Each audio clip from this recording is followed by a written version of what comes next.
Halo guys, selamat malam. Malam Kak. Gimana kabar nih teman-teman di Malam hari Kak. Kamis? Baik, baik. Halo Mas Ahdan. Halo on cam semua lah. Kita kelas teman-teman. Kita drilling ya hari ini. Drilling soal biologi. Ya,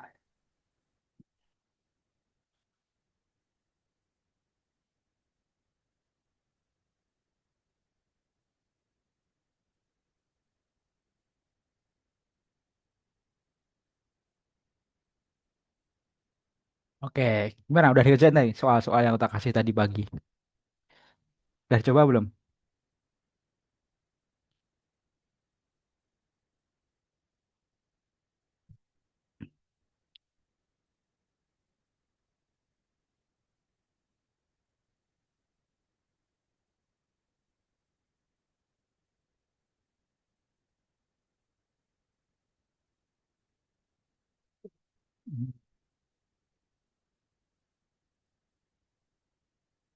Oke. Gimana? Sudah. Soalnya ini udah coba teman-teman.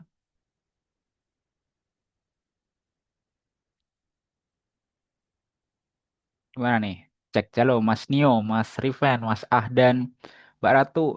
Ini siapa ya? Nggak ada. Oh, Mbak Nafisa ya yang nggak ada di sini. Udah nyoba Mas Nio?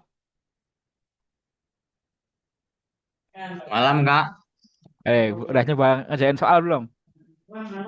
Wah, belum nih Kak. Waduh, ini gimana? Ini udah ku pilihin soal-soal yang itu ya difficulty-nya lebih ke sulit sih ini sebenarnya.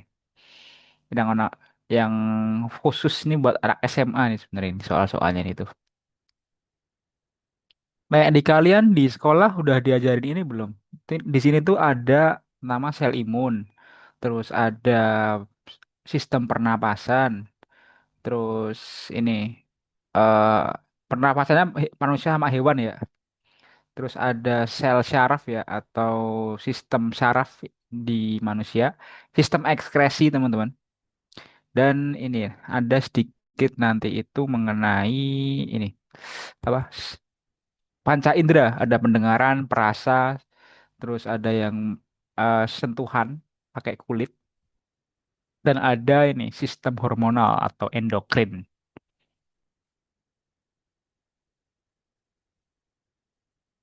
Oke, kita ini udah kelihatan ya?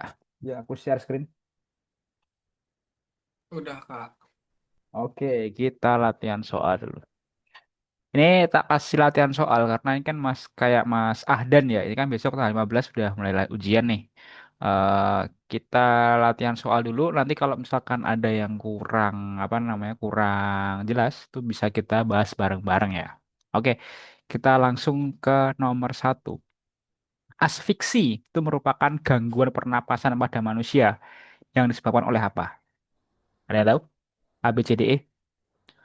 Gangguan pengangkutan oksigen ke jaringan, bener gak Kak? Bentar, bentar. Mas, suaramu kok agak anu ya? Agak kecil ya? Coba diulang.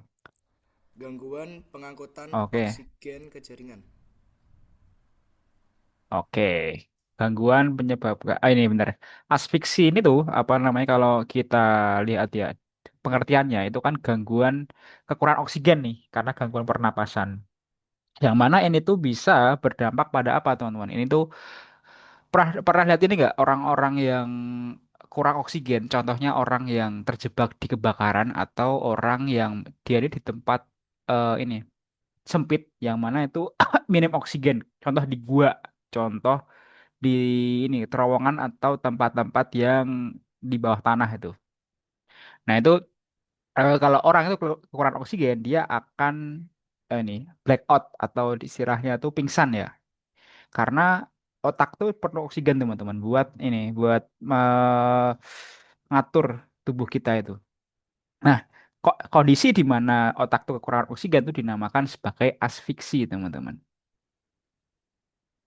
Nah, asfiksi ini tuh ada beberapa gejalanya. Tuh yang pertama bisa ya sesak napas, pusing, terus ngeblur ini istilahnya. Pernah ini nggak? Pernah berkunang-kunang itu. Nah, itu salah satu gejala asfiksi, teman-teman. Terus cemas dan juga kadang ini penurunan kesadaran. Itu penyebabnya. Nah, penyebabnya itu ada beberapa. Contohnya ini, yang pertama dia penyebab yang ini ya, non penyakit tuh ada kesedak. Contoh teman-teman minum terlalu cepat tuh bisa kesedak. Nah, itu karena ada asfiksi ringan di situ ya. Di mana itu ada benda asing yang menyumbat jalan napas. Terus yang salah satunya itu ini tenggelam. Contoh kalau kalian kalian itu pas renang, terus teman-teman itu kena ini nggak bisa renang, terus masukkan air di paru-parunya. Nah itu tersebut juga asfiksi gitu ya. Yang mana ini serius ya, karena itu bisa merusak organ kayak paru-paru atau bahkan ini paling fatal tuh dia bisa melumpuhkan otak di situ yang berujung pada kematian nanti. Nah, jawabannya apa asfiksi ini tuh? Ini sebenarnya ada dua ya, ada alveolus kemasukan air dan juga gangguan pengangkutan O2 ke jaringan. Tapi nek di aku di sini, setelah aku baca-baca lagi teman-teman, itu yang B ya, gangguan pengangkutan O2 ke jaringan. Karena apa? Karena tubuh itu tidak mendapatkan oksigen yang cukup di situ. Makanya terjadi asfiksi di situ.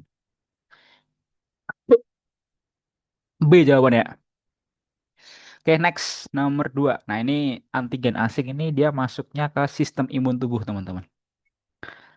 Nah, ini pernah dengar nggak molekul MHC cell T helper ini? Pernah dengar nggak sebelumnya? Sebelum kelas di sini? Belum, Kak. Nah, belum ya. Oke, mungkin tak sebelumnya akan ku jelasin dikit ya. Jadi ini tuh apa ada di sistem kekebalan atau sistem imunitas tubuh, teman-teman. Nah, itu ada beberapa istilah yang itu kita bisa paham ya.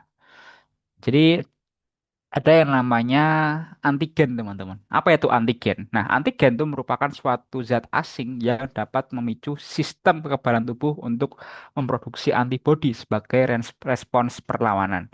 Contohnya ini, eh, teman-teman kemarin yang disuntik Covaxin siapa? Yang divaksin kemarin? Siapa aja? Yang divaksin kemarin? Siapa aja? Mas Rifan vaksin nggak kemarin? Vaksin, Kak, 2 tahap. Vaksin 2 kali ya? Oke. Iya. Kamu tahu nggak itu vaksin buat dari apa? Vaksin itu?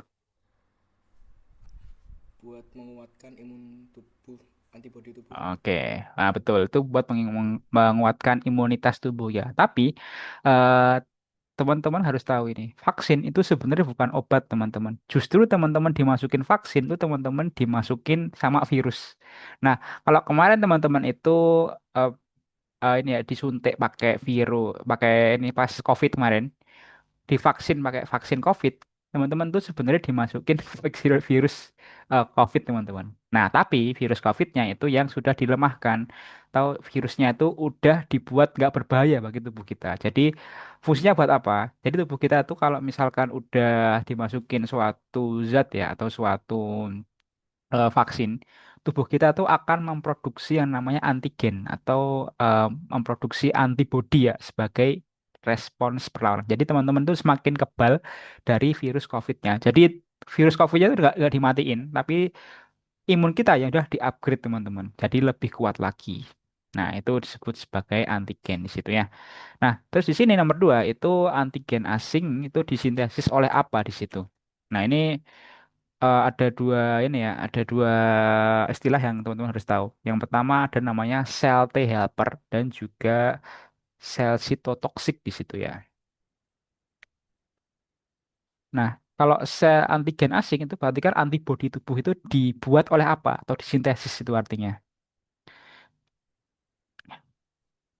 Nah, itu dinamakan, nah MHC itu juga disebut sebagai Major Histocompatibility Complex. Artinya dia ini tuh suatu molekul yang digunakan untuk ini pembentukan antibodi, teman-teman.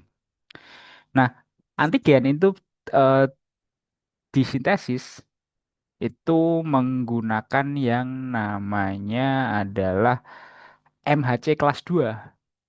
Kemudian dikenali oleh sel T helper atau sel T pembantu. Jadi sel T helper ini fungsinya buat membentuk ini ya, suatu antibodi atau zat yang digunakan untuk melawan zat asing yang masuk ke dalam tubuh kita. Nah, jawabannya itu adalah yang B, teman-teman. Sel MHC itu. Jadi kalau ini ya apa namanya? Gampangannya kalau kita belajar buat MHC itu gampangannya kayak suatu zat di dalam tubuh yang mana itu digunakan sebagai bahan pembuat sel antibodi, teman-teman. Nah, itu disebut sebagai sel MHC di sini ya. Karena ini ya, bagi lagi, kalau misalkan teman-teman tuh sebenarnya kalau misalkan kayak virus itu kan bukan ini ya suatu zat yang bisa dibunuh, teman-teman. Jadi nggak dibunuh, tapi sel kita itu istilahnya di-upgrade jadi lebih lebih kuat lagi di situ.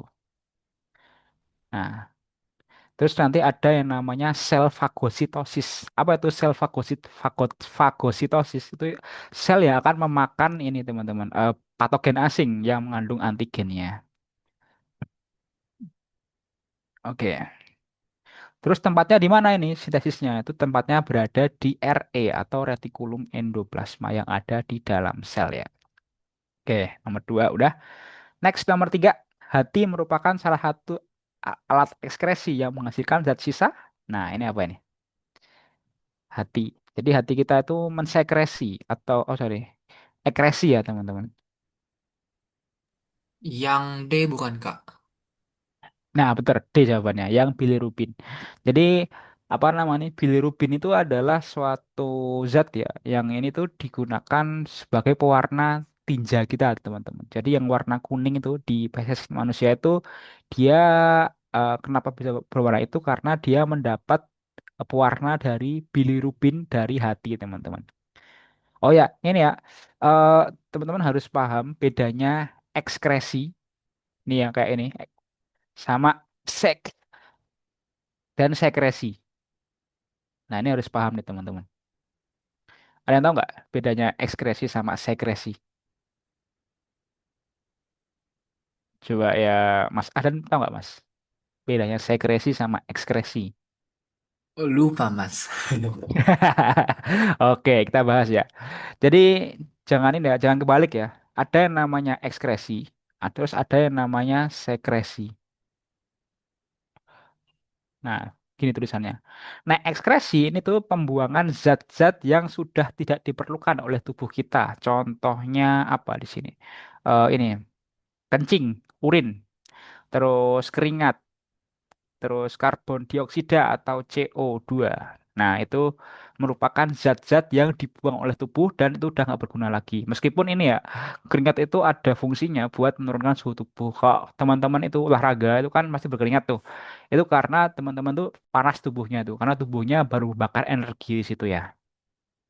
Nah, terus kalau sekresi apa? Sekresi itu dia suatu pelepasan zat yang masih dibutuhkan oleh tubuh kita. Contohnya apa? Ada hormon. Terus ini kemarin kita belajar pencernaan kan ya, ada ini air liur itu kan masih diperluin oleh tubuh kita.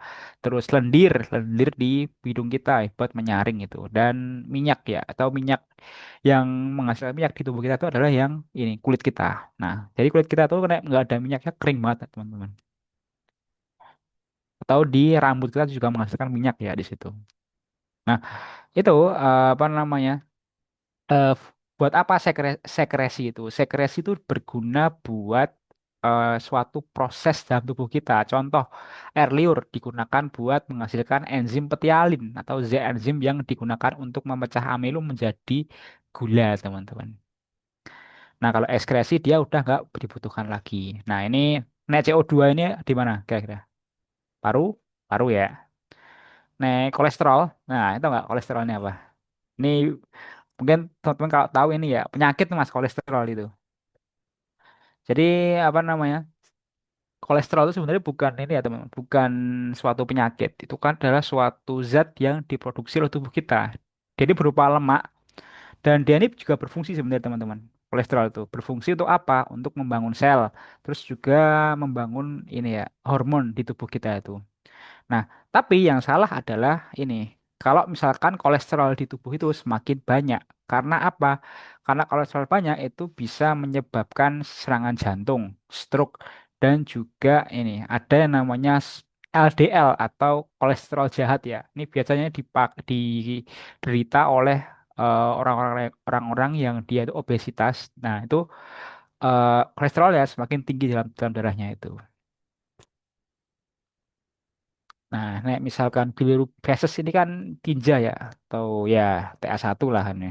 Nah, asam urat ini itu suatu zat yang ini kalau dia banyak juga nggak baik ya. Ini bisa menyebabkan penyakit asam urat, teman-teman. Diproduksi oleh suatu zat yang namanya purin. Ini biasanya ada di kacang-kacangan kayak melinjo, tempe, kacang kedelai, terus apa namanya kacang hijau. Nah, itu. Ini jawabannya adalah yang do. Oh, ada dua teman-teman nih. Bukan hanya bilirubin tapi juga ada biliverdin ya. Ini juga pewarna dari feses kita, teman-teman. Biliverdin. Ini bentuk ekskresi di hati ya, teman-teman. Oke, next. Empat fungsi silia pada trakea adalah apa nih? Ah, ini Yang ada di. yang E bukan, Ah, Mas. oke, jawabannya adalah yang E ya, menangkap kotoran yang masuk. Betul, E jawabannya. Jadi eh, di hidung kita, di sini teman-teman, itu tuh ada yang namanya silia atau bulu-bulu halus ya. Nah, bulu-bulu pada haus itu fungsinya buat apa? Jelas untuk menyaring ya teman-teman, atau membersihkan udara yang kita hirup dari apa? Debu, kotoran, dan juga bahkan bisa ini mikroorganisme kayak contoh virus. Nah, itu. Teman-teman pernah ini ngupil? Nah, kalau ngupil itu dia berarti dia mengeluarkan ini apa namanya? Kotoran yang mengendap di silia atau di rambut-rambut halus pada hidung kita, teman-teman. Terus kalau teman-teman itu ini ya bersin, nah itu juga salah satu bentuk pengeluaran zat-zat yang ternyangkut di silia kita, teman-teman. Kalau yang A, membuat lendir mengalir ke faring ini bukan ya. Ini apa namanya? Kalau lendir mengalir ke faring itu juga agak bahaya sebenarnya, teman-teman. Karena itu bisa masuk ke paru-paru nanti. Nah, nih menghangatkan udara pernapasan ini fungsinya dari selaput lendir di hidung kita. Jadi kalau teman-teman tuh pilek itu sebenarnya eh, tubuh kita tuh berjuang untuk menyaring atau menghangatkan udara yang masuk ke paru-paru kita.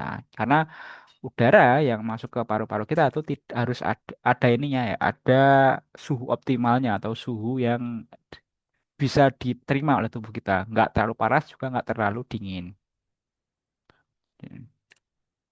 Nah, itu buat yang trachea ya. Nah, aku sedikit review nih. Teman-teman tahu ini nggak? Tahu alveolus nggak? Alveolus. Tahu gak? Nah, alveolus itu fungsinya buat apa?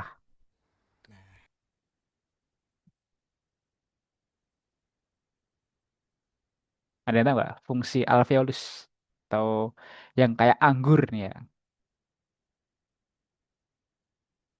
Nggak berapa. Ada tahu? Mungkin Mas siapa ya? Mas Ahdan deh.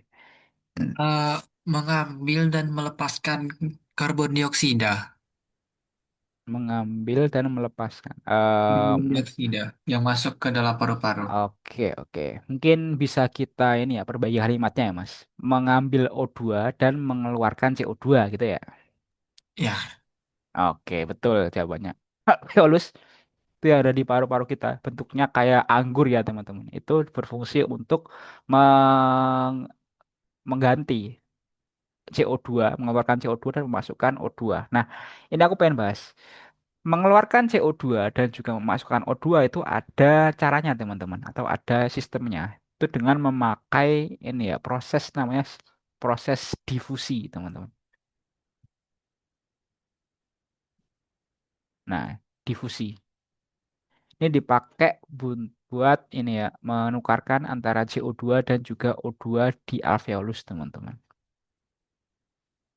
Nah, itu ini nanti bakal keluar sih ini caranya itu. Karena nek misalkan cuman tempatnya itu kurang ini ya, kurang menantang lah soalnya itu, kurang kurang ini kurang spesifik lah, bukan ala-ala anak SMA ya.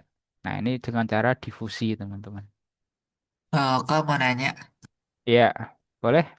eh, di sekitar aku tuh kan banyak yang ingusan ya. Terus nggak Hmm. banyak yang ingusan tuh warna hijau atau kuning itu kenapa ya?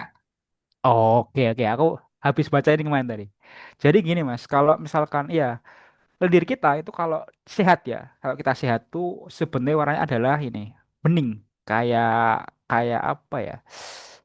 Pernah makan ini agar-agar yang gel itu, yang bening masih Pernah. yang nggak ada rasanya. Nah, kayak gitu sebenarnya. Kalau warna yang asli ya, yang itu nggak dicampur sama benda-benda lain.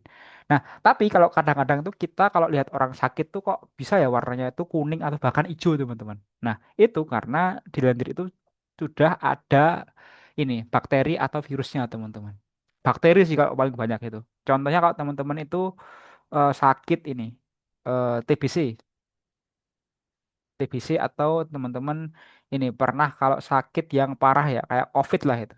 COVID itu kan dia kuning banget kan itu. Dan bisa juga ini dia itu karena ada suatu infeksi di dalam tubuhnya teman-teman. Jadi itu kenapa warnanya tuh bisa kuning gitu. Tapi kalau warna aslinya itu cuman bening doang. Sebening-bening itu. Jadi itu jawabannya Mas Ahdan karena ada virusnya di situ atau bakterinya. Enggak, makasih. Sama-sama. Oke, next ya. Kita lanjut ke ini yang dinamakan dengan sistem saraf atau sistem perasa. Oke, nomor 5, sel-sel saraf secara keseluruhan dinamakan apa di sini? Oke. Nah, ini sel-sel saraf.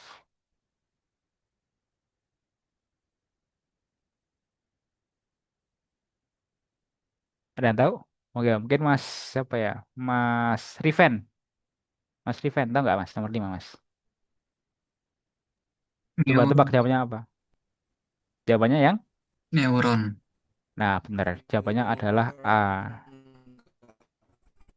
Oke, benar ya. Jawabannya adalah neuron, teman-teman. Ini aku kasih tips ya. Ini neurit tuh sama juga dengan yang akson, teman-teman. Ini kayak semacam tangannya di sel. Ini coba gimana, Mas Riven?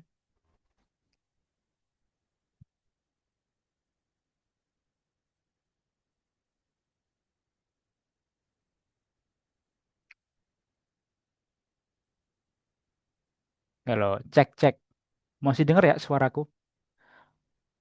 Dengar, Kak. Oke, ini kayak Mas Riven ini sih ada gangguan sinyal nih. Suaranya tuh gitu. Oke, Mas nanti kalau mau nanya chatbox aja ya kalau ini nggak lagi ada kendala jaringan. Oke. Kita lanjut ya ke tadi sel-sel saraf itu dinamakan dengan benar, neuron. Berarti ini sel saraf secara keseluruhan ya. Terus apa itu Mas yang dinamakan dengan neurit Mas? Apa itu neurit? Jadi apa namanya teman-teman? Neurit ya atau akson itu merupakan salah satu bentuk ini sel saraf itu. Nah, dendrit tuh bentuk ini bagian pinggir-pinggirnya kayak cabang-cabangnya itu. Kalau sel saraf tuh kan kayak gini bentuknya. Oke, aku cek ya. Nah, gini kan. Ini kan ada yang dinamakan dengan dendrit ya. Nah, ini dendrit tuh yang kayak tangan-tangannya itu. Nukleus, ini inti selnya. Ini kan sel saraf ya. Terus ada yang namanya ini selubung mielin yang kayak ini ya. Kalau kita pernah lihat tuh marshmallow yang di SpongeBob teman-teman. Nah, itu disebut sebagai mielin. Akson ini tuh merupakan perpanjangannya atau ini tangan-tangannya. Terus ada yang namanya nodus ranvier. Ini ada di ini dalamnya sosisnya ini atau dalam marshmallownya ini ya. Terus ada yang dinamakan dengan sel Schwann, teman-teman. Nah, terus apa namanya? Fungsinya buat apa sel? Nah, sel-selnya itu. Kita sekalian review ya, teman-teman. Nah, secara umum sel saraf itu berfungsi untuk menghantarkan suatu sinyal listrik ya atau impuls ke seluruh tubuh kita yang memungkinkan kita itu merasakan ini sentuhan panas terus dingin. Nah, itu bisa bekerja kayak gitu karena tubuh kita tuh punya semacam ini teman-teman sinyal listrik ya yang mana itu diteruskan ini dari dari satu sel ini ke sel-sel yang lain. Dan itu disebut sebagai sel saraf. Nah, terus bagian-bagiannya kan ada banyak nih teman-teman, ya kan? Terus ada yang pertama dinamakan dengan neuron teman-teman. Nah, neuron ini salah jadi apa satu ini ya, satu sel banyak ini tuh berfungsi buat menyalurkan suatu impuls, teman-teman, atau rangsangan. Terus ada yang namanya dendrit. Nah, ini yang kayak tangannya itu. Dendrit itu berfungsi itu buat menyalurkan ini ya, impuls ke sel inti atau nukleusnya di sini tuh. Nah, nah akson itu merupakan serabut panjangnya di sini tuh. Nah, nih serabut panjang di sini itu berfungsi buat apa di sini tuh mengirim eh, impuls tadi keluar selnya, teman-teman. Terus ada yang namanya selubung mielin atau mielin di sini ya, yang berfungsi untuk membungkus akson. Jadi kayak pelindungnya di sini, teman-teman. Ini tuh tersusun dari zat ini ya kayak semacam protein gitu, yang mana sangat penting karena ini apa namanya itu jadi makanan juga dari ini selnya. Sel itu pasti butuh makan, teman-teman. Jadi kenapa kok kita tuh harus selalu mencari energi ya dalam bentuk makanan, karena kita ini hidup itu pasti membutuhkan energi. Napas butuh energi, sel saraf butuh energi, sel hormon juga butuh energi, dan lain-lain.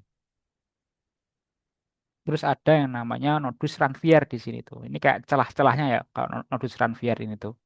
Ini berfungsi buat ini penyaluran. Jadi cara penyalurannya itu kayak teman-teman ini tahu lampu LED nggak? LED ini Arduino yang lampu di masjid banyak itu kan ada lampuannya tuh yang berjalan tuh lampunya. Nah, cara penyalurannya neuron tuh sama kayak gitu. Jadi kayak semacam lampu ini ya, impuls itu dia berjalan drrrr ke sel yang lain, teman-teman. Terus di sini juga nanti ada yang namanya sinapsis. Apa itu sinapsis? Sinapsis itu adalah suatu ini ya, hubungan antara satu neuron ke neuron lainnya. Itu disebut sebagai sinapsis. Oke, kita lanjut, teman-teman, ke nomor selanjutnya. Ini jawabannya A ya, neuron. Dendrit tuh dia tangan-tangannya. Terus kalau neurit sama akson ini sama. Dia perpanjangannya apa maksudnya? Yang keluar sel sarafnya.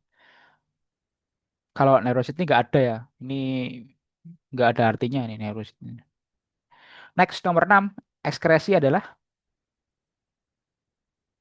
apa ini? Ekskresi tadi. Udah aku bahas tadi nih ekskresi. Coba Mbak Mbak Ratu, Mbak Ratu.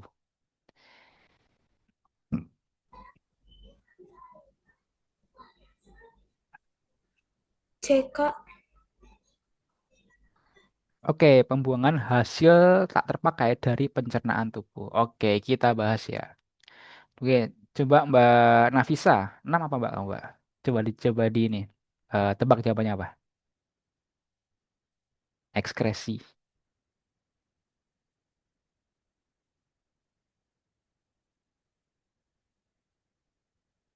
Oke, kita coba ya. Mungkin Mas Ahdan atau Mas Nio deh, Mas Nio. 6 apa Mas? Kamu Mas? 6 saya A mungkin ya. Oke, Mas Nio A ya. Jadi yang dinamakan ekskresi itu adalah dia pengeluaran produk-produk yang sudah nggak terpakai dari tubuh kita. Itu bisa dari metabolisme, contoh, atau dari organ-organ, teman-teman. Nah, keluarnya feses dari anus itu dinamakan sebagai defekasi ya, kalau nama ilmiahnya itu, atau BAB kalau di bahasa Indonesia itu. Defekasi namanya. Oke. Kalau keluarnya urin tuh disebut sebagai urinoir atau kencing ya kalau di bahasa Indonesia. Terus C, pembuangan hasil yang tidak terpakai dari pencernaan tubuh itu juga disebut sebagai defekasi, sama. Nek B ini keluarnya keringat untuk pendinginan tubuh ini merupakan suatu bentuk ekskresi juga, tapi ini ekskresi yang spesifik ya. Jadi jawabannya itu adalah yang nomor 6 itu adalah yang A ya. Benar Mas Nio tadi. Pengeluaran produk-produk buangan metabolisme dari tubuhnya. Oke. 6A jawabannya ya. Betul. A jawabannya. Next nomor 7. Nah ini. gangguan pada sistem reproduksi pria yang disebabkan oleh virus herpes. Nah, ini pernah pernah kena nggak nih?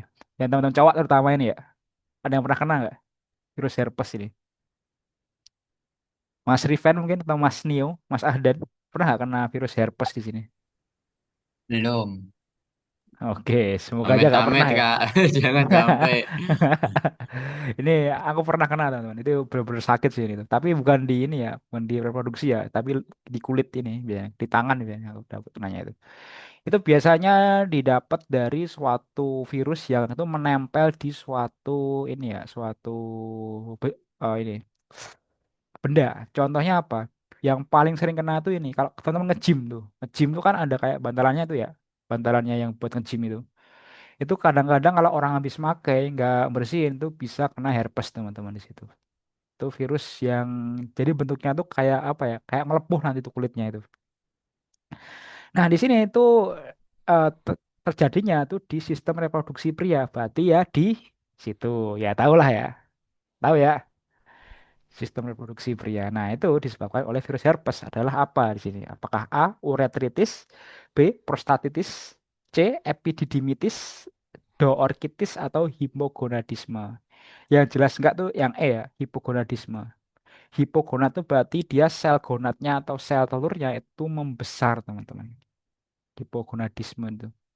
Ini juga terjadi karena ini eh, hormon gitu. Berarti bukan karena virus di situ ya. Kalau yang jadi tak bahas ya. Nomor 7 ini tuh jawabannya adalah yang A, uretritis. Itu disebabkan oleh tiga virus biasanya tuh. Pertama ada Chlamydia trachomatis, terus ada Ureplasma urealyticum dan juga virus herpes sendiri itu.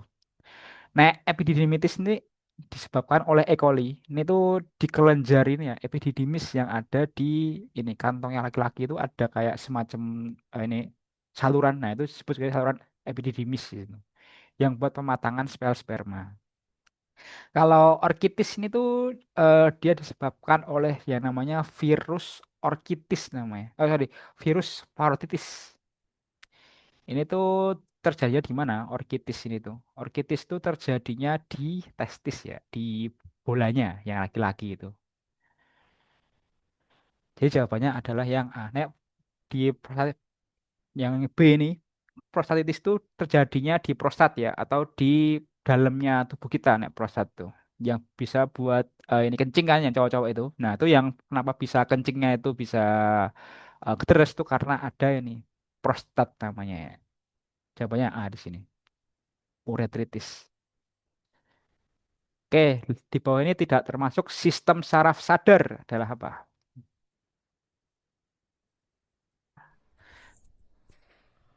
Saraf sadar berarti dia sistem saraf yang nggak sadar, dia tidak bisa dikendalikan. Berarti apa di sini? Yang tidak bisa dikendalikan. Jawabannya adalah yang do, teman-teman. Sistem saraf simpatis. Ini ada 5 opsi jawabannya. Ada sistem saraf spinal, sistem saraf lanjutan, kranial, dan juga sistem ini otak kecil ya. Ini otak kecil itu juga disebut sebagai cerebellum ya. Itu berfungsi buat ini kesadaran. Kan di otak tuh ada berapa bagian ya? Ada otak besar atau cerebrum, ada otak kecil atau cerebellum, ada juga batang otak atau medulla oblongata, ada juga nanti sistem ini tulang belakang atau spinalis, teman-teman. Nah, kalau di otak tuh yang otak besar itu contohnya ini ada yang namanya eh, lobus frontal, lobus parietal, terus temporal dan juga occipital. Kalau teman-teman itu merasa ya berpikir terus teman-teman itu kreatif, berpikir secara logis, kritis, kreatif itu adanya di otak besar. Nah, otak kecil atau cerebellum ini terletaknya di bawah otak, fungsinya untuk keseimbangan, teman-teman. Jadi kalau teman-teman mungkin kalau pernah kena ini ya, dipukul di bagian belakang sini, itu kalau keras, itu teman-teman bisa ini, bisa nggak sadar itu. Kalau teman-teman pernah lihat di film-film tuh kan ada kalau dia mau buat pingsan orang tuh kan di ini ya ditekan ini bagian belakang otak sini tuh. Nek dia ditekan secara yang ini yang keras tuh seseorang bisa ini pingsan dia di situ. Terus ada batang otak atau brainstem. Ini terhubungnya ke ini ke spinal atau tulang belakang. Itu merupakan pusat koordinasi di tubuh kita. Itu juga mengatur pernapasan, detak jantung, siklus tidur, dan juga suhu tubuh. Jadi itu yang mengatur bukan di otak tapi di batang otak ya atau di brainstem teman-teman. Itu ada tiga bagiannya. Ada yang namanya pons, ada namanya medulla oblongata, dan juga ada yang namanya otak tengah di situ. Jadi kalau teman-teman ada yang namanya otak tengah, nah itu terletaknya di brainstem ya atau di batang otak. Terus nih ini berarti yang sadar di mana? Otak kecil tadi bisa sadar ya atau yang ini yang enggak bisa dikendalikan oleh tubuh kita. Spinal juga bisa, kelanjutan ini bisa. Nah, kranial itu di otak teman-teman. Kranial itu artinya kepala ya, kranial itu. Maka jawabannya adalah yang do teman-teman. Sistem saraf simpatis ya teman-teman. Itu tidak sadar ya atau kita nggak bisa mengendalikan tuh gerakannya di situ. Itu ada dua yang namanya sistem saraf simpatis sama sistem saraf somatis. Nah, yang somatis itu dia apa namanya bisa dikendalikan. Itu contohnya kalau teman-teman ini, ya tangannya gini itu dia pakai sistem saraf ini ya somatis. Tapi kalau kebalikannya itu sistem saraf simpatis teman-teman. Berarti dia itu yang tidak bisa dikendalikan. Contohnya kalau ini kita itu detak jantung. Itu misalnya kamu lari nih Mas Nio, itu kamu bisa atur nggak detak jantungmu? Bisa kamu atur nggak detak Ngaturnya pakai jantung? dikurangin atau ditambah kecepatannya, Kak. Nanti tak jantungnya ngikut biasanya. Nah betul. Tapi kalau misalkan kamu habis lari nih kamu ya, mau Ya, berhenti bisa nggak? Mau berhenti bisa nggak? berhenti gimana maksudnya, Kak? Nah, misalkan kamu lari ya, Ya, kamu lari ya. kenceng, terus kamu berhenti kan, terus kamu pengen nih jantungmu jadi lebih lambat, bisa nggak di situ? Oh, nggak bisa. Nggak bisa kan? Nggak bisa. Nah, Ya, nggak bisa kan? Bener ya, ya. bisa diatur tapi kita mengaturnya itu tidak bisa secara spontan ya. Makanya bener tadi Mas Nio. Diatur tapi diaturnya bukan secara instan ya. Coba kalau kita ini tuh ini mukul orang, kamu bisa diatur nggak? Mukul orang bisa diatur nggak? Bisa, Bisa kan? Nah itu pakai bisa. sistem somatis namanya ya, bukan sistem simpatis. Oke, itu bedanya ya. Terus yang ke-9 nih, kantung udara pada burung berfungsi untuk apa? Nah, kantung udara pada burung.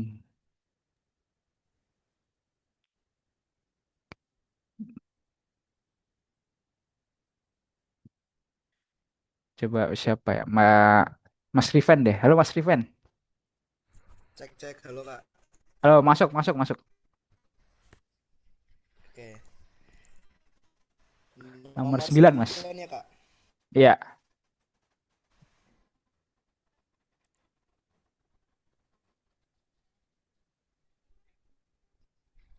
Untuk alat bantu bernafas. oke. Betul Mas Riven. Jawabannya adalah alat bantu untuk bernapas ya teman-teman. Sebentar, aku kasih paham dulu nih. Bentuknya itu kayak gimana sih Mas? Bentuknya pundi-pundi udara itu di burung. Nah ini. Nah ini. Jadi ini burung ya. Burung pipit ini atau burung anu ya, yang burung gereja lah. Nah itu kalau burung tuh dia pernapasannya dia pertama pakai paru-paru, trakea, lubang hidung dan juga pundi-pundi udara. Nah fungsinya buat apa? Pundi-pundi udara itu dia fungsinya buat alat bantu pernapasan. Kita tahu bahwa burung itu dia ini ya sangat ringan dan juga dia itu bisa ini terbang hingga tinggi teman-teman. Nah, di mana kalau semakin tinggi itu kan oksigennya semakin ini ya semakin sedikit kan ya. Dan dia kan juga harus terbang dengan waktu yang lama. Nah, itu perlu alat bantu teman-teman menggunakan pundi-pundi udara di sini. Jadi selain dia punya paru-paru, dia punya yang dinamakan dengan pundi-pundi udara atau ini ya kantong udara lah. Terus nek misalkan teman-teman tuh pernah lihat di gantangan ya, kalau di Jawa itu atau di ini lomba kicau burung, tahu nggak lomba kicau burung yang dipajang di kayak tempat-tempat kandang itu. Nah dia itu ini kenapa burung itu bisa berkicau? Dia juga karena punya pundi-pundi udara teman-teman. Tahu kantong udara ya. Jadi apa namanya? Dan ini juga ya fungsinya tuh buat dia membantu terbang. Kan burung itu kan dia terbang ya. Nah, itu dia karena punya pundi-pundi udara. Udaranya itu semakin banyak di tubuhnya dan itu bisa memperingan dari berat burung tersebut. Nah, itu fungsinya pundi-pundi udara, teman-teman. Oke, next kita lanjut lagi, teman-teman. Nomor 10, peristiwa lepasnya telur dari folikel di graf disebut apa?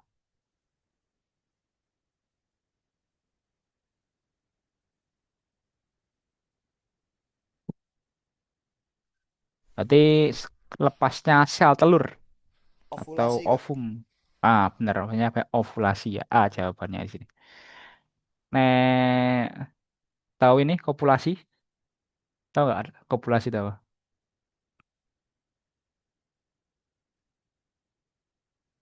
Lihat tahu nggak? Mas Ahdan atau Mas Nio tahu nggak kopulasi? Nggak tahu, Kak. Oke, Mas Rifan tahu nggak kopulasi? Lepasnya sel telur bukan? Bu- eh, bukan Dari Mas. eh Oke oke, ini yang cowok mesti langsung paham nih ya, yang cowok itu. Jadi kopulasi itu adalah proses masuknya alat reproduksi laki-laki ke perempuan. Nah, bisa dibayangin ya? Bisa dibayangin ya? Ya, ini juga berlaku buat yang hewan-hewan ya. Itu dinamakan sebagai kopulasi, teman-teman. Kalau yang C, apa ini? Fertilisasi. Dari kata fertil. bertemunya sel telur sama sel sperma. Oke, betul. 100 ya. Jadi, apa namanya? Fertilisasi dari kata fertil ya, teman-teman. Fertil itu adalah pembuahan artinya itu. Nah, ejakulasi. Nah, ini ada yang tahu nih. Mas Nio tahu nih kayak Mas Nio.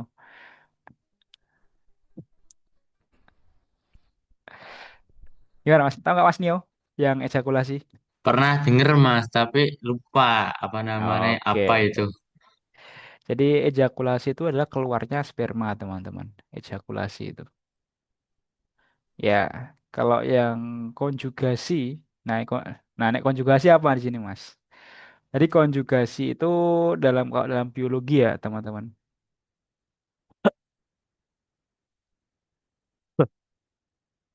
Jadi dia itu perpindahan materi genetik melalui kontak fisik ya. Jadi kayak contoh di ini bakteri. Itu bakteri kalau yang ketemu tuh dia bisa berkonjugasi atau perpindahan materi genetik ya di situ.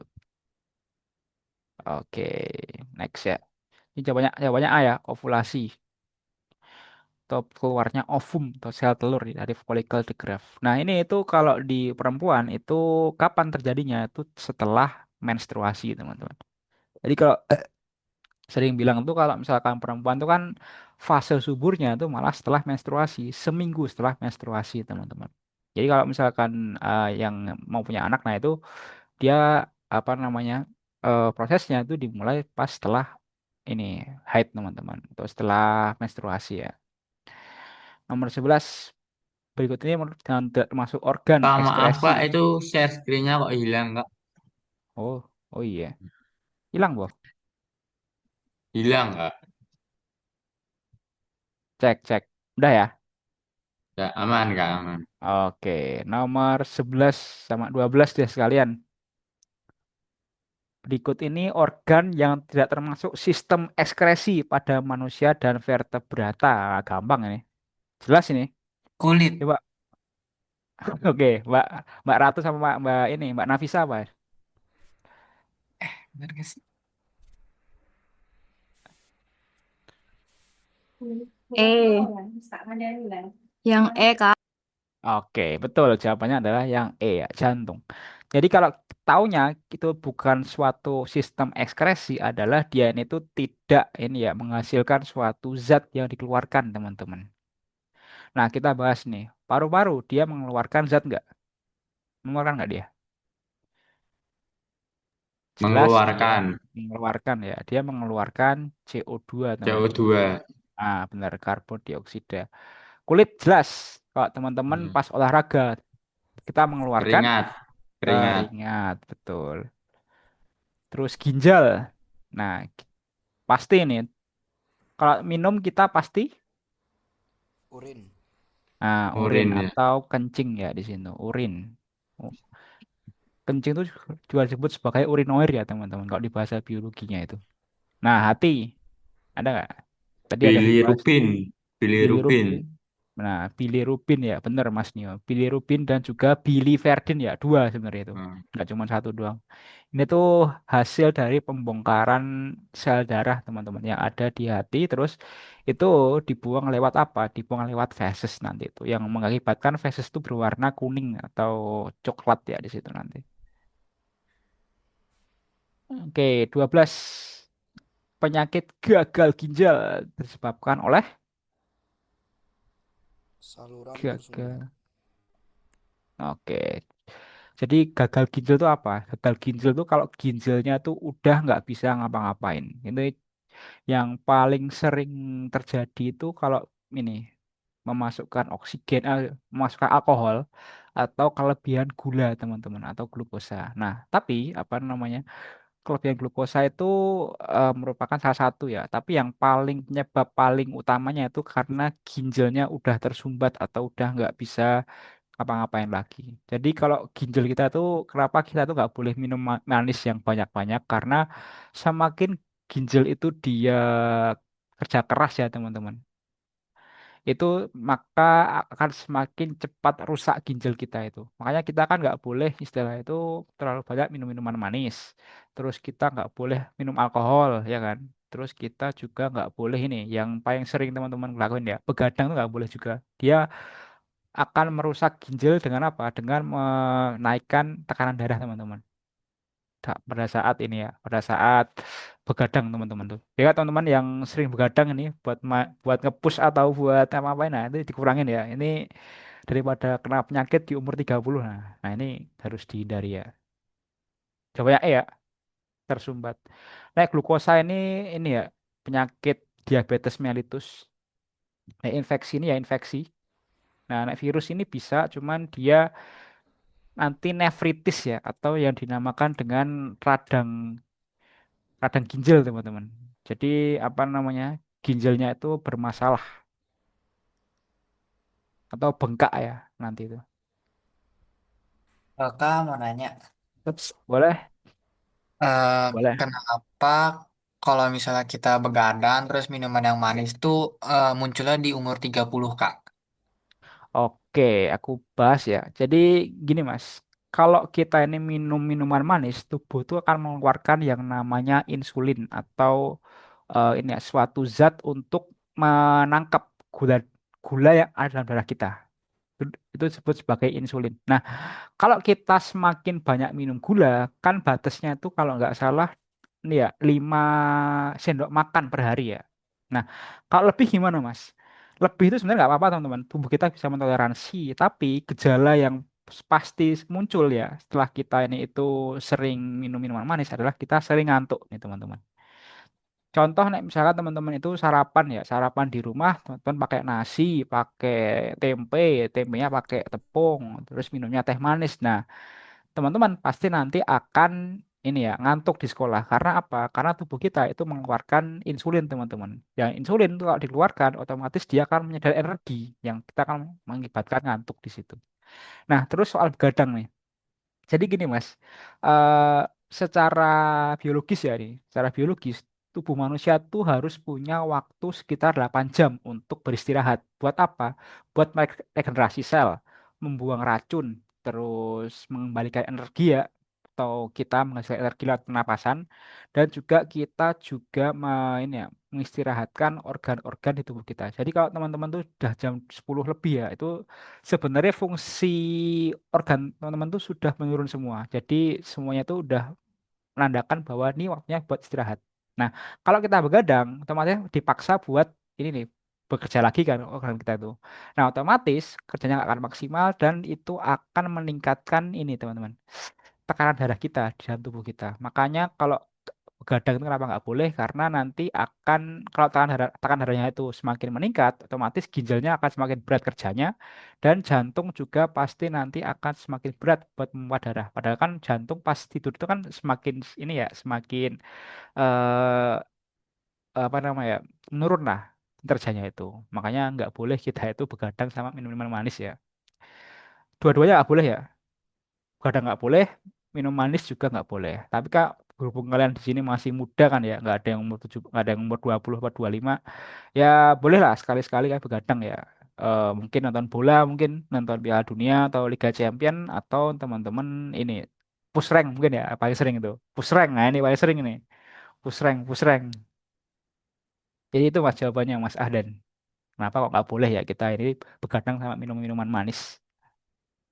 Berarti tadi jawabannya C ya, Kak? Yang 12 Iya.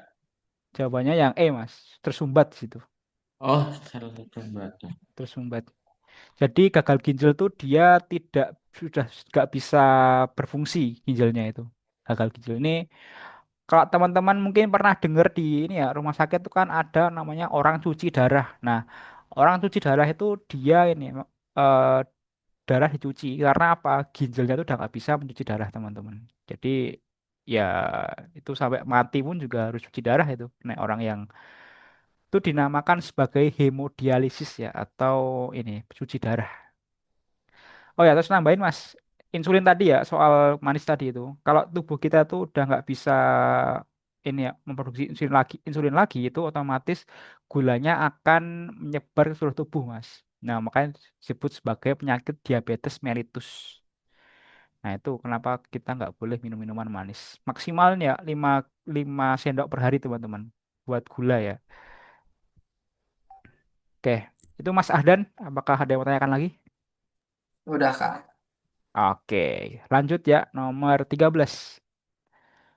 Nah, remaja yang mengalami perkembangan sekunder itu mempunyai ciri tumbuhnya kumis pada pria dan juga permukaan kulit halus pada pria.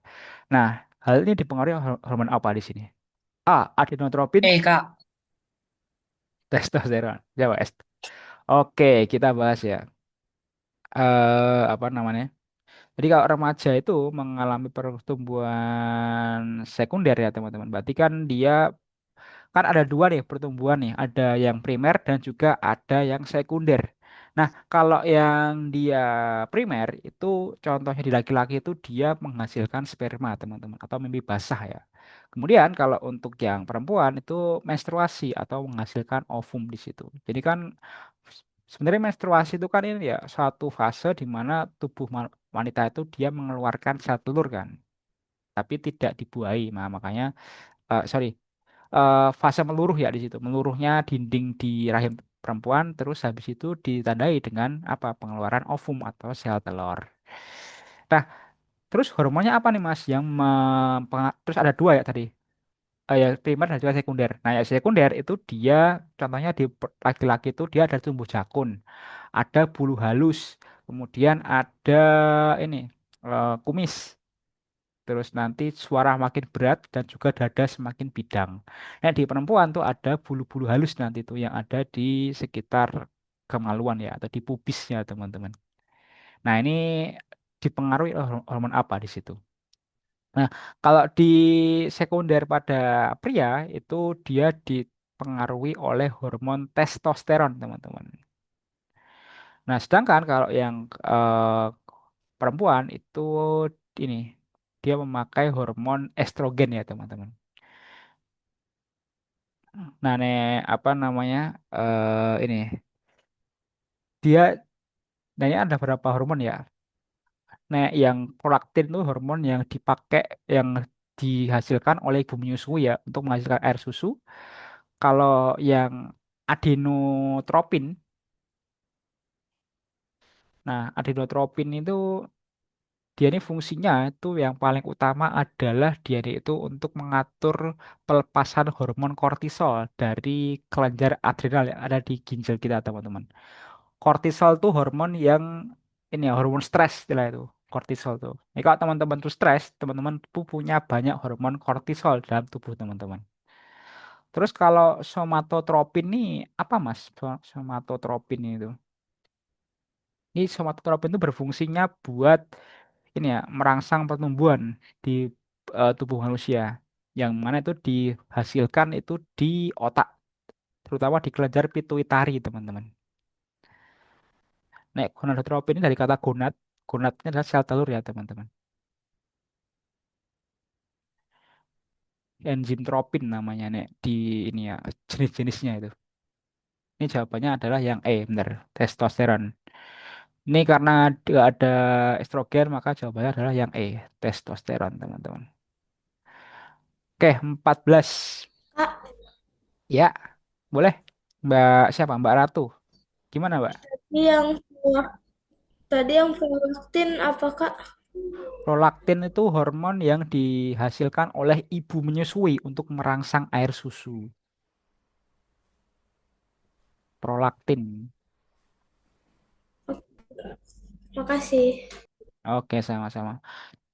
Makanya kalau ibu menyusui itu kan disebut sebagai fase laktasi karena ini menghasilkan hormon prolaktin yang untuk produksi ASI ya teman-teman di ibu hamil.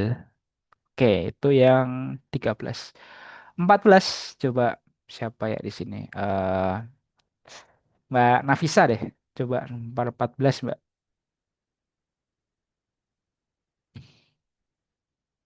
Nah, apa ini? Ini lumayan gampang nih jawabannya. Coba Mbak Mbak Nafisa. Yang D. Tracheolus ya. Sorry, alveolus ya. Iya. Oke, jawabannya adalah benar ya. Apa namanya? Alveolus itu adalah tempat untuk pertukaran antara oksigen dan juga karbon dioksida dengan cara apa? Dengan cara difusi ya. Jangan lupa itu difusi teman-teman.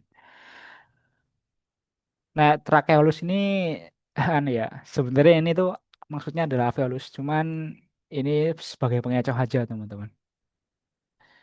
Nah, tahu pleura nggak? Tahu pleura?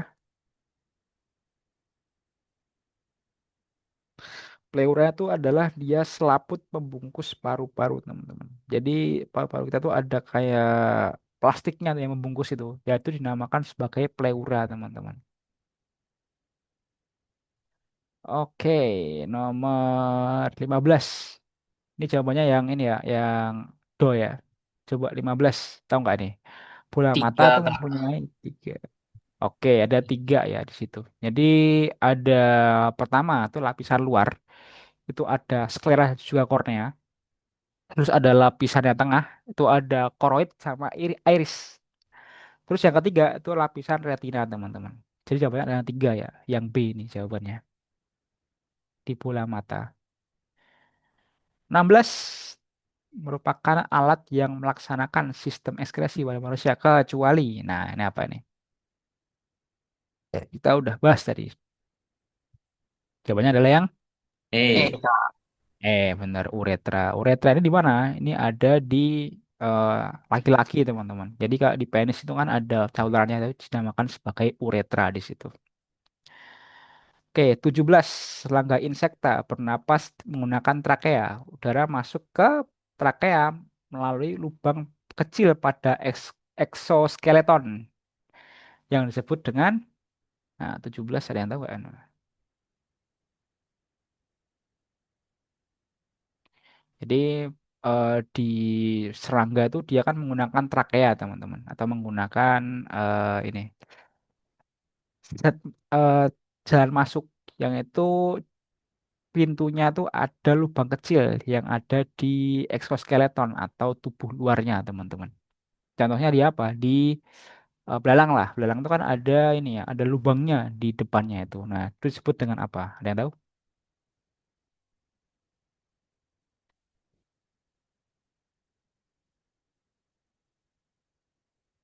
Jadi jawabannya adalah yang stigma ya, A di sini. Apa namanya? Kubah sekalian ya. Stigma itu dia kayak ini eh apa namanya? Lubangnya, lubang hidungnya, teman-teman. atau lubang. Kalau di manusia kan lubang hidung ya. Sedangkan kalau yang di belalang itu dia lewat perut, teman-teman. Cara bernapasnya di sini. Oke, coba aku kasih lihat nih. Gimana sih bentuknya trakea itu? Nah, ini. Ini di belalang ya. Jadi trakeanya tuh ada di perut, teman-teman. Nah, perut kan. Terus apa namanya? Ini ada yang namanya tracheolus. Ini percabangannya dari ini eh, tempat masuknya oksigen. Terus ada yang namanya spirakel di sini, tempat udara masuk. Nah, ini dinding tubuhnya lihat bawah ya, bukan lewat depan atau lewat kepalanya, teman-teman. Nah, terus ini ada semacam ini ya, kantong udara dan juga sel-sel tubuhnya di sini. Jadi serangga itu dia tidak pakai hidung, tapi dia pakai yang dinamakan sebagai spirakel dan kantung udara. Nah, ini. Nah, ini stigma tuh ada di bawah sini ya, teman-teman. Atau spirakel. Jawabannya A. Itu untuk yang spirakel. Terus kalau kulitnya apa, Mas? Ya, kulit tahu lah. Kulit itu kan yang bagian luar dari suatu hewan ya, teman-teman. Terus, ini mungkin baru tahu ini. Apa itu operculum, teman-teman? Kalian tahu nggak operculum itu apa? Ini biasanya ada di ikan ya. Jadi kalau teman-teman itu apa namanya? Tahu ikan nggak? Contoh Mas Mas Ahdan pernah makan ikan nggak? Jarang, Mas. Soalnya nggak suka. Nggak suka. Oke, Mas Nio suka ikan nggak? Suka. Nah, itu kalau di ikan tuh ada insangnya nggak, Mas? Di Ada. samping-samping. Ada. Nah, itu kan ada kayak ini semacam apa namanya? Bagian pinggirnya insang tuh ya, kan tuh ada kayak ini selaput kecil gitu. Nah, itu disebut sebagai operculum di situ. Atau bagian Oh, yang insang. warna putih-putih itu, Kak. Nah, itu operculum namanya itu. Operculum namanya. Oh. Terus capillator itu pembuluh ya, capillator itu. Kalau stigma ya tadi yang buat masuk udara, teman-teman. Oke, next. Ini apa ya? 18. Peleburan dua macam sel gamet disebut apa? Mas Nion ngantuk ini. Yes. 18, Mas. Jawab, Mas. Itu pilihannya apa aja, Kak? Nggak kelihatan. Oh, nggak kelihatan. Oke, ini ada A. Singgami. B. Isogamet. C. Anisogamet. D. Oogami. Atau E. Spermatogenesis. Spermatogenesis, Kak. Oke, jawabannya adalah yang ini ya. Sebenarnya peleburan dua macam sel gamit itu disebut sebagai singgami. A jawabannya. Oh, Spermatogenesis itu adalah dia pembentukan sperma ya. Contohnya di testis di laki-laki itu kan dia pembentuk sperma di situ. Nah, itu disebut sebagai spermatogenesis. Nanti ada yang namanya fase meiosis ya, teman-teman. Yang itu akan menghasilkan dari satu kali pembelahan sel itu menghasilkan 4 sperma sekaligus nanti itu. Itu disebut sebagai spermatogenesis. Terus ini ada yang namanya isogamet dan anisogamet. Nah, gamet itu artinya adalah sel ini ya, sel telur ya, sel gamet tuh. Nah, isogamet itu di ukurannya sama, tapi kalau anisogamet itu bentuknya berbeda, teman-teman. Di gamet yang berbeda di sini ya bentuknya. Nah, isogamet ini sama bentuknya, nah anisogamet berbeda. Nah, oogami apa, Mas? Oogami. Jadi oogami itu apa ya? Ini dalam biologi itu bentuk reproduksi pada perempuan atau ovum disebut sebagai oogami di situ, teman-teman. Nah, yang aniso tadi berbeda, nah isogamet dia berbeda sama ukurannya ya. Jawabannya ya singgami di sini. Atau peleburan dua sel gamet. Atau juga ini ya disebut juga dengan fertilisasi atau pembuahan di situ. Jadi sama aja nih. Singgami, fertilisasi sama pembuahan itu sama. Dan dia akan menghasilkan zigot atau menghasilkan ini bakal individu baru ya, zigot itu. 19. Nah, inspirasi. Ini lumayan gampang ini. Mbak, mungkin Mbak Ratu deh. Ini Mbak, kalau inspirasi itu akibat apa, Mbak? Kontraksi tulang rusuk atau relaksasi?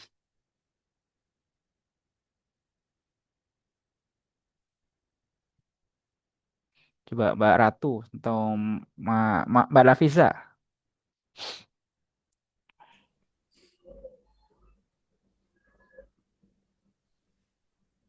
Kontraksi atau relaksasi? Kontraksi, Kak. Oke. Kontraksi berarti yang A, B atau C?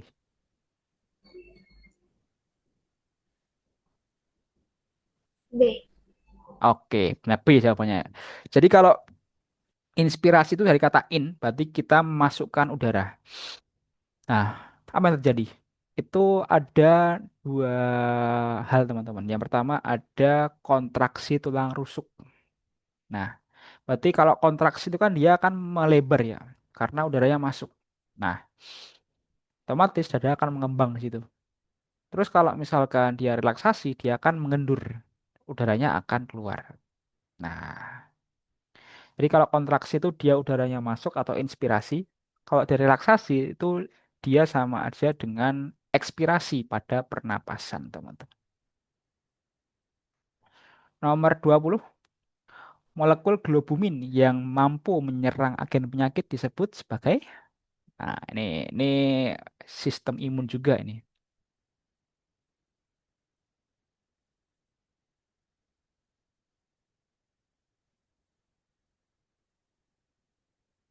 Jawabannya adalah yang B tadi, antibodi, teman-teman. Jadi kan tadi udah aku jelasin ya, kalau misalkan tubuh kita tuh menghasilkan antibodi atau eh, suatu zat yang akan menyerang ya, zat lain yang berasal dari luar tubuh kita.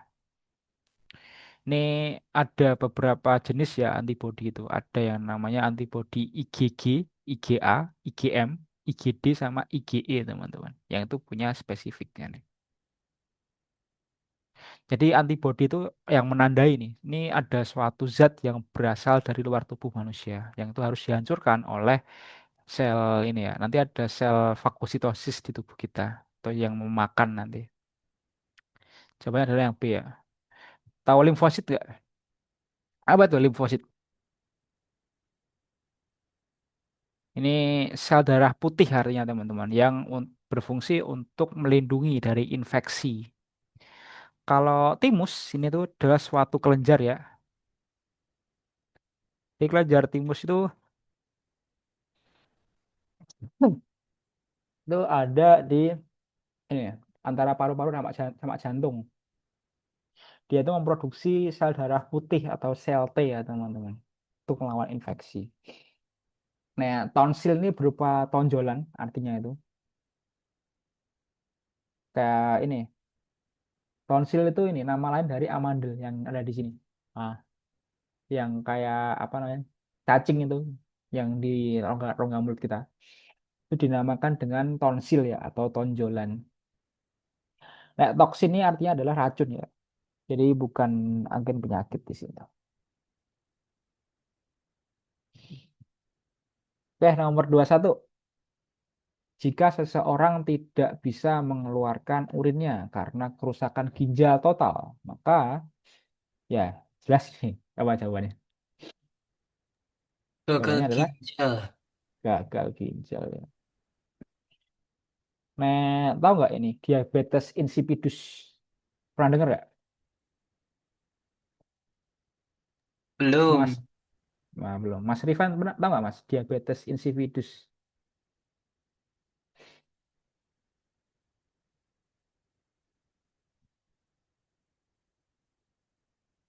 Oke, jadi diabetes itu ada dua jenis, teman-teman. Ada nama diabetes mellitus sama diabetes insipidus.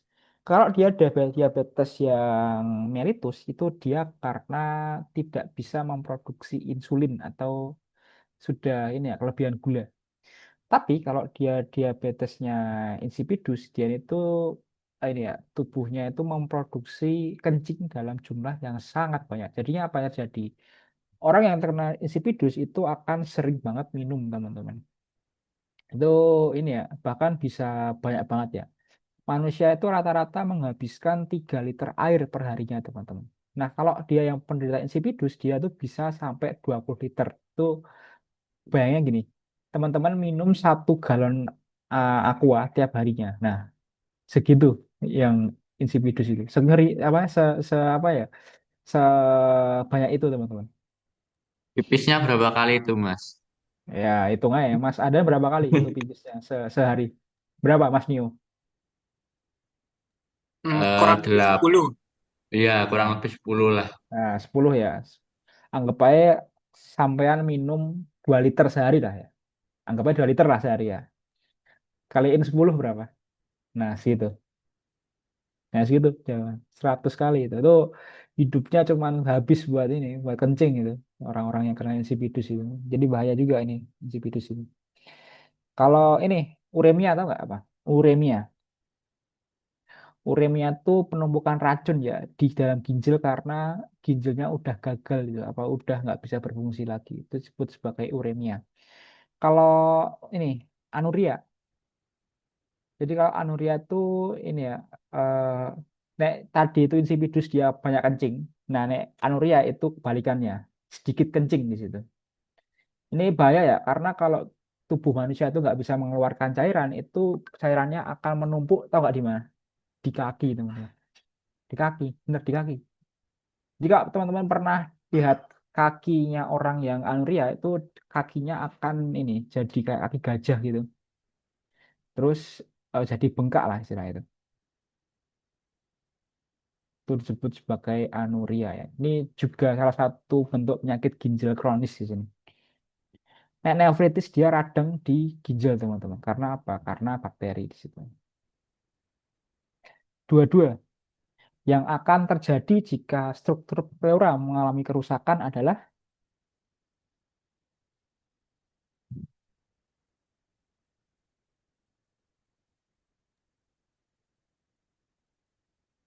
A, paru-paru rusak. Oke, gini, pleura itu kan pembungkusnya ya, selaput bukan paru, di ya, selaput membusnya. paru. Berarti di pleura pasti kan. Jawabannya adalah Oh, yang B di sini.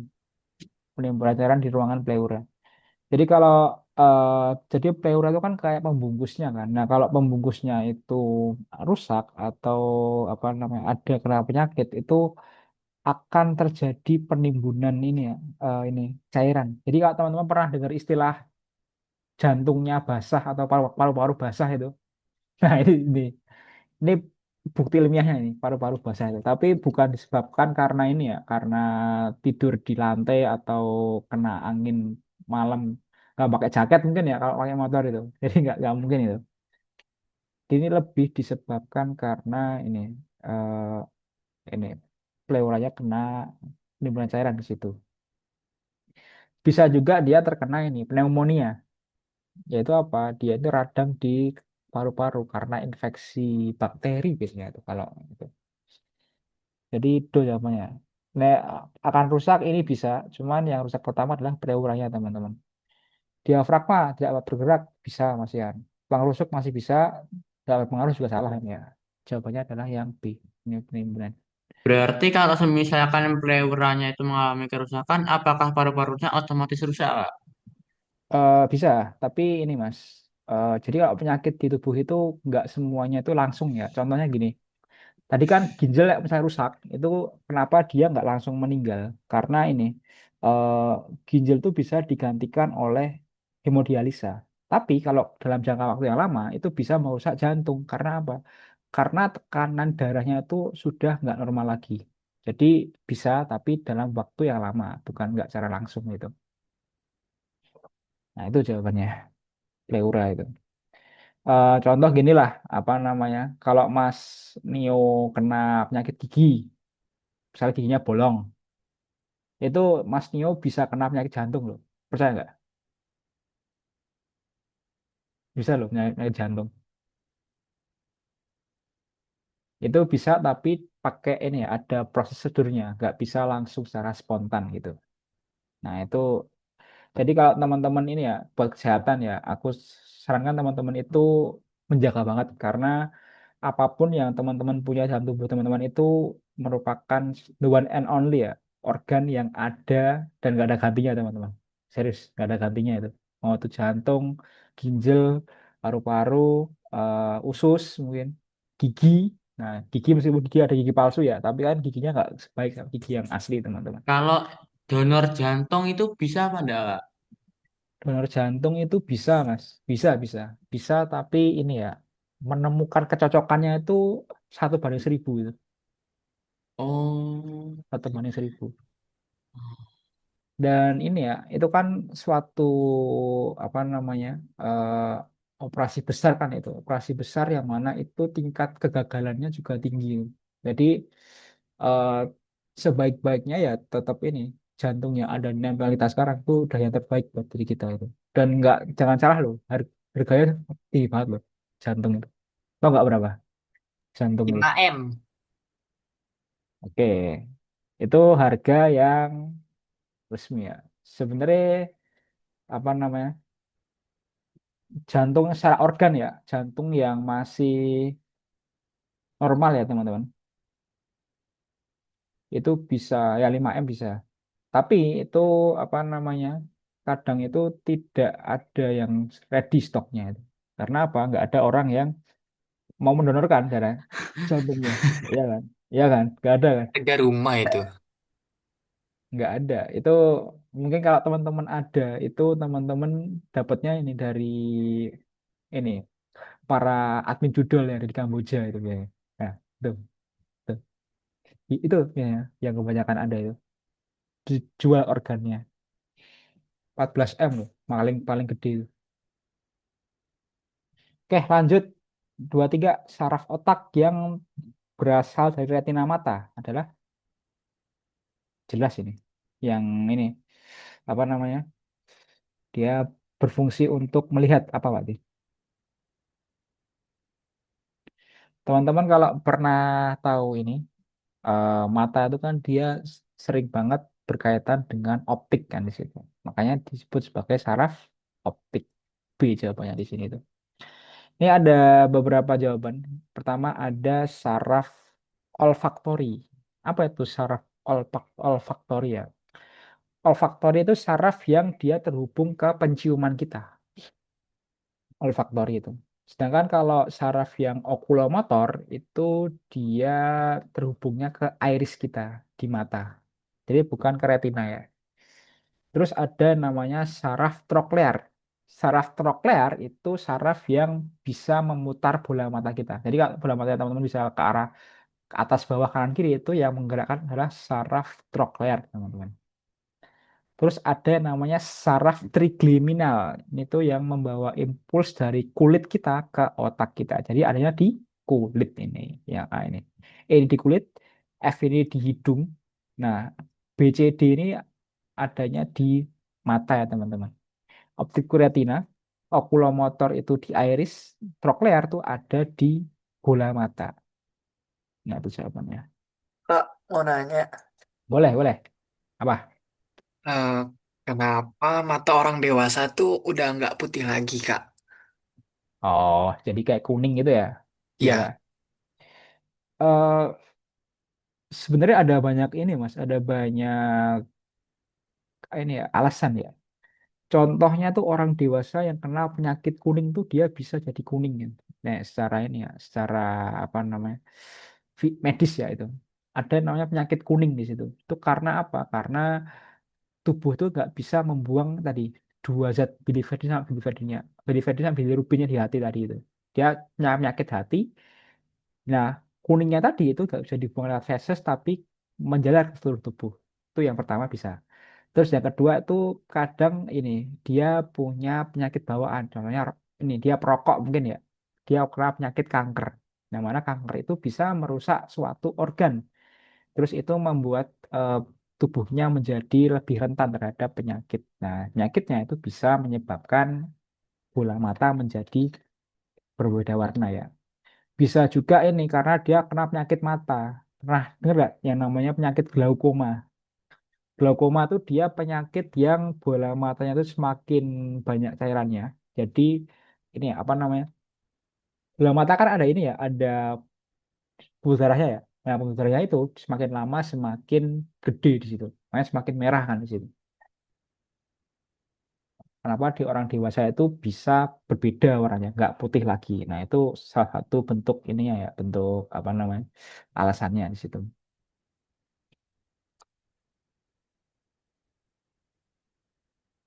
Terus ini ya, apa namanya? Kadang tuh di mata tiap orang itu beda-beda warnanya, teman-teman. Terutama di mana? Di korneanya.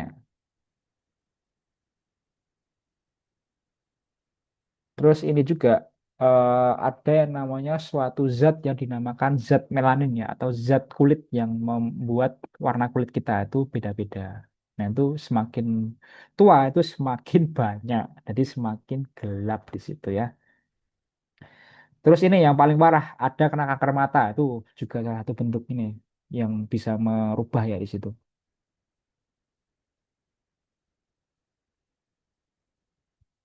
Oke, terakhir deh, kita pilih soalnya nih. Oke, nih 35 deh.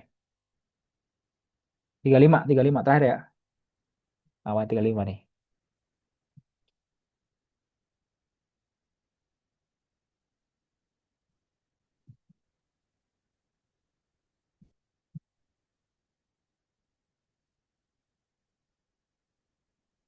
Ini sistem ekskresi, teman-teman.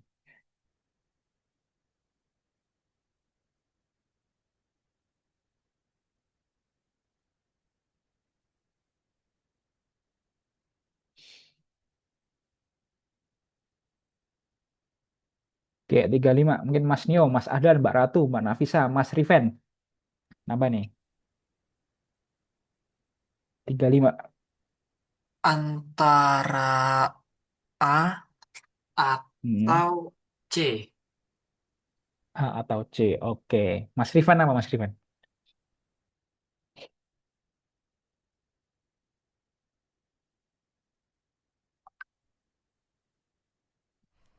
Bentar Kak, saya baca dulu.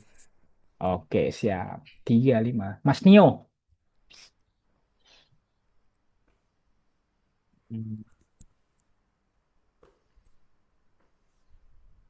A. Oke, Mas Nio A. Mbak Ratu. Saya itu Kak Hmm. yang E. Oke, Mas Riven E. Mbak Ratu. A. Oke, Mbak Ratu A. Mbak Nafisa. E. Oke, Mbak Nafisa E. Mas Ahdan. Bangga. Set A sama C. A sama C. Oke, kita bahas teman-teman. Per ini ya, per opsi jawaban. A. Ginjal berfungsi untuk nyaring darah dan mengeluarkan mineral bersama urin. Nah, ini ada dua ya, nyaring darah sama mengeluarkan mineral. Oke, nyaring darah ini betul ya, karena ginjal itu dia ada yang namanya fase filtrasi, reabsorpsi, dan juga augmentasi, teman-teman. Nah, tapi apakah ginjal itu mengeluarkan mineral? Jawabannya adalah tidak. Kalau ginjal teman-teman tuh ada mineralnya, otomatis dia itu kencingnya teman-teman tuh bermasalah ya. Itu ada penyakit di situ. Jadi ginjal tidak mengeluarkan mineral. Nah, mineralnya itu akan diserap kembali di TKP namanya, tubulus contortus proximal di situ ya. Karena ada nih filtrasi, reabsorpsi sama augmentasi di situ kan. Oke, terus next, kulit berfungsi untuk mengatur suhu tubuh dengan keringat dan karbon dioksida. Wah, ini yang karbon dioksida nggak betul, salah. C. Hati berfungsi untuk menyaring darah dan menghasilkan empedu. Nah, sebenarnya hati itu tidak menyaring darah ya teman-teman. Dia cuman menetralkan racun saja, bukan menyaring darah. Itu fungsinya dari hati ya. Do, paru-paru sebagai alat pengeluaran berfungsi untuk oksigen dan juga uap air. Ya, ini salah juga nih ya. Mengeluarkan karbon dioksida ya, bukan oksigen. Kulit berfungsi untuk perlindungan dan mengeluarkan keringat. Nah, ini betul ya. Jadi kulit itu melindungi kita di sini dan juga mengeluarkan keringat buat apa? Untuk mendinginkan tubuh kita kalau panas. Contohnya teman-teman pas olahraga atau mungkin pas upacara. Nah, itu kan keringatan tuh. Karena apa? Karena suhu tubuhnya itu perlu diturunkan teman-teman. Biar apa? Biar nggak mengganggu kinerja tubuh kita. Karena di tubuh kita tuh ada yang namanya enzim kan. Nah, enzim itu tidak bisa kerja dengan suhu yang tinggi teman-teman. Dia harus ada di suhu yang optimal ya. Suhu badan kita kan sekitar 36 ya. Nah, itu naik 3 atau sampai 4 derajat itu otomatis kita akan sering berkeringat di situ. Nah, itu jawabannya yang E ya. Bener Mas Riven dan juga Mbak Nafisa tadi ya. Oke, teman-teman, buat biologi kita sampai sini dulu. Apakah ada yang mau tanyakan dulu biologi? Atau mungkin next, ini teman-teman kan nggak ada yang habis Mas Ahdan ini ya, tesnya masih akhir bulan ya, Aku ini Mas, Sabtu ini 15 Sabtu ini. Oke, jam berapa Mas biologinya? IPA-nya jam berapa? IPA-nya jam 2. Oke, jam 2. Oke lah, masih ada ya 2 hari lah ya buat belajar. Aku saranin hari Jumat terakhir kali latihan Mas. Nanti biar Sabtunya Mas Ahdan bisa lebih rileks ya. Kalau latihan soal, kalau ada soal yang sulit, tanyakan ke aku ya nanti atau ke grup biar dibantu sama tenor yang lain. Oke? Iya Mas. Oke, siap. Semangat ya Mas Ahdan. Semoga lancar. Semoga kalian semua yang di sini lolos semua ya ke TN jadi sekelas lah mungkin ya. Amin. Semoga pada sekelas nih orang-orang di sini tuh. Oke, teman-teman, mungkin itu dulu ya kelas pada malam hari ini. Oh ya, on cam dulu kita foto dulu buat dokumentasi. Oke, Mas Ahdan, Mbak Ratu, Mbak Nafisa, sama Mas Riven. Oke. Oke, lihat kamera semua ya. 1, 2, 3. Nice. Oke, thank you teman-teman buat kelas pada malam hari ini. Tetap semangat. Jangan lupa latihan, jangan lupa ibadah, jangan lupa bahagia, dan jangan jaga kesehatan ya. Jangan sampai pas tes kalian semua sakit. Jangan sampai itu. Itu sangat mengganggu nanti ya. Oke, thank you teman-teman. See you next week. Dan semoga lancar buat tesnya TN akademik bulan ini. Bye-bye. Selamat malam. Bye. Kasih Kak. Sama-sama.